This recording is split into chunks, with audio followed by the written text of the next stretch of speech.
Indian football കടുത്ത പ്രതിസന്ധിയിലാണ്. All India football ഫെഡറേഷന് കഞ്ഞി കുടിക്കാൻ ഗതിയില്ല എന്നൊക്കെ നമ്മൾ കേൾക്കുന്നുണ്ടല്ലോ. ഇവിടെ ആർക്കട നഷ്ടം.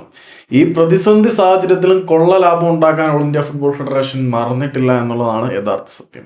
കഴിഞ്ഞ സീസൺ ഇന്ത്യൻ സൂപ്പർ ലീഗിന്റെ ചരിത്രത്തിലെ ഏറ്റവും മോശം സീസണുകളിൽ ഒന്നായിട്ട് പലരും വിലയിരുത്തുന്നുണ്ടെങ്കിൽ പോലും ആ ഒരൊറ്റ സീസൺ കൊണ്ട് പോലും ഓൾ ഇന്ത്യ ഫുട്ബോൾ ഫെഡറേഷന്റെ തലപ്പത്തിരിക്കുന്ന കൊളയേട്ടകൾ ഉണ്ടാക്കിയെടുത്തത് 12 കോടിയിലേറെ രൂപയാണ്.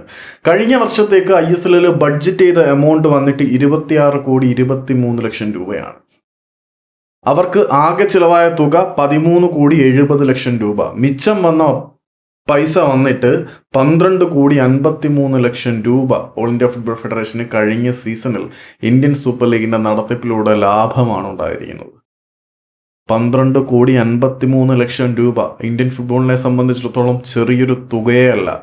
ഇന്ത്യൻ ഫുട്ബോളിന്റെ കടുത്ത പ്രതിസന്ധിയുടെ ഘട്ടത്തിൽ അവരുണ്ടാക്കിയ കൊള്ള ലാഭം 12 കോടിയിലേറെയാണെങ്കിൽ ഇവിടെ എങ്ങനെയൊക്കെ ഉണ്ടാക്കിയിട്ടുണ്ടായിരിക്കും. സാമ്പത്തിക പ്രതിസന്ധിയാണ്, അഷ്ടിക്ക് വകയില്ല, കഞ്ഞിക്ക് വകയില്ല എന്നൊക്കെ നമ്മൾ കേൾക്കുന്നുണ്ട്. പക്ഷെ ഉണ്ടാക്കിയ ലാഭം 12.5 കോടി.